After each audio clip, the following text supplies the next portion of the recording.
Hello दोस्तों, आज की कहानी है मुंह मायके का। किंजल जब 13 साल की थी तभी उसकी शादी हो गई थी। वह बहुत बड़े जमींदार की बेटी थी। घर में नौकर चाकर, खेत खलियान थे। पिता बहुत बड़े लॉयर थे।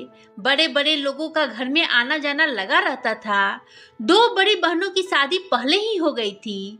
दोनों ही अच्छे घरानों में ब्याह कर गई थी। किंजल अपने आयु से ज्यादा बड़ी दिखती थी, इसलिए घर में माता पिता को उसके ब्याह की चिंता सताने लगी। किसी तरह एक लड़का निखिल मिला जो पढ़ा लिखा था पर दौलत नहीं थी। उनके पास जायदाद के नाम पर सिर्फ एक पुराना घर था। बड़े भाई होने के नाते जिम्मेदारियां थी। माँ और 2 छोटे भाई जो अभी भी पढ़ रहे थे। पिता का साया तभी उनके सिर से उठ गया था जब वे 10वीं की परीक्षा दे रहे थे। किंजल घर की बड़ी बहू बनकर आई। काम कुछ आता नहीं था क्योंकि घर में कभी किया ही नहीं था। 3 भाभीियों के बीच कभी काम करने का मौका ही नहीं मिला, परंतु अब काम तो सीखना ही था। एक ननद थी जिसने एक दोस्त की तरह उसे संभाल लिया था। उनसे ही बहुत सारे काम सीखे। किंजल तेज तर्रार थी। गुस्सा तो नाक पर ही रहता था, पर ससुराल में तो चुपचाप अदब से रहना पड़ता था। कुछ ही सालों में किंजल को अपने पति के साथ अलग अपना घर बसाने का मौका मिला। पति की तनख्वाह भी कम थी। इतने बच्चों की पढ़ाई और आने जाने वालों की आवभगत आदि को संभालना उसके बस की बात नहीं थी, क्योंकि उसे तजुर्बा कम था। इसलिए आए दिन तकलीफ उठानी पड़ती थी। पिता की मृत्यु के बाद उसका मायके की तरफ लगाव बढ़ने लगा। भाई भाभी सब किंजल से बहुत डरते थे। माँ भी उसकी तरफदारी करती थी। घर में हमेशा मायके से कोई ना कोई आता ही रहता था। कॉलेज, यूनिवर्सिटी, हॉस्पिटल या शॉपिंग, सबके लिए बुआ, मौसी, बहन, ननद कहते हुए लोग आते थे। वहीं किंजल के जब ससुराल से लोग आते थे तो वह गरीबी का रोना रोती थी। तब उसके मुंह से कोई बात नहीं निकलती थी। कुछ दिनों में बड़े बेटी की शादी हुई।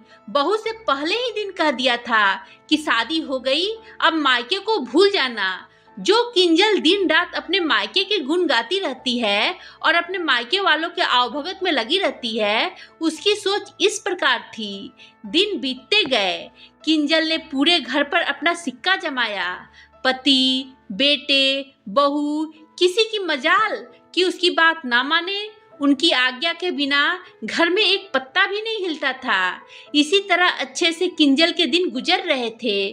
पति की मृत्यु के बाद उसे लगता था कि कोई उसे नीचा दिखाने न लगे, जो कभी भी नहीं हो सकता था।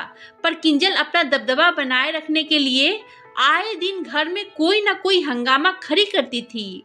अब मायके में भी सिर्फ 2 भाई और खुद किंजल बचे थे। बाकी सब भगवान के पास चले गए थे। सबके घरों में माता पिता नहीं, बच्चों का राज चल रहा था। इसलिए किंजल को भी अब मायके में कोई पूछता नहीं था। पहले जो इनके आगे पीछे घूमते थे, अब अपने घर की शादी ब्याह में भी फोन ही कर देते थे कि आए तो ठीक, न आए तो भी ठीक। यह बात उन्हें हजम नहीं होती थी। पर भाई भाभी भी खुद अपने बच्चों पर निर्भर थे, तो अपनी बहन की क्या सुनते। पहले कभी किंजल के बच्चे जब अपने मामा लोगों के साथ सिर्फ हाय बाय में रहते थे, भाइयों की शिकायत पर वह कहती थी, देखो भाई, मेरे बच्चों पर मत जाओ, मैं तो बात कर रही हूँ आप लोगों से, मेरा आप लोगों के साथ रिश्ता है। फिर ये बच्चे बीच में कहाँ से आ गए, उन्हें फुर्सत ही नहीं मिलती है, तो उनकी तरफ ध्यान मत दो। अब आज किंजल के भाइयों का भी यही हाल है। वे भी उसे यही समझाना चाहते हैं कि बच्चों पर ध्यान मत दो, पर किंजल को गुस्सा आ जाता है कि आजकल बच्चे बुआ को किसी भी फंक्शन में नहीं बुलाते हैं। कल की ही बात है, बड़े भाई के पोते की शादी थी, खबर नहीं किया, बाद में सॉरी कह दिया। सोच सोच कर किंजल को बुरा लगता है, कितना किया था इन लोगों के लिए, पर आज कोई भी मुझे पूछता ही नहीं है। इसलिए पहले अपने परिवार के बारे में सोचना चाहिए, फिर दूसरों के। मायके का मोह भी इतना ना हो कि आप अपने घर को भूल जाएं। दोस्तों, इस कहानी के बारे में अपने विचार कमेंट कर बताएं। कहानी पसंद आई हो तो लाइक शेयर करें और मेरे चैनल को सब्सक्राइब करना ना भूलें। धन्यवाद दोस्तों।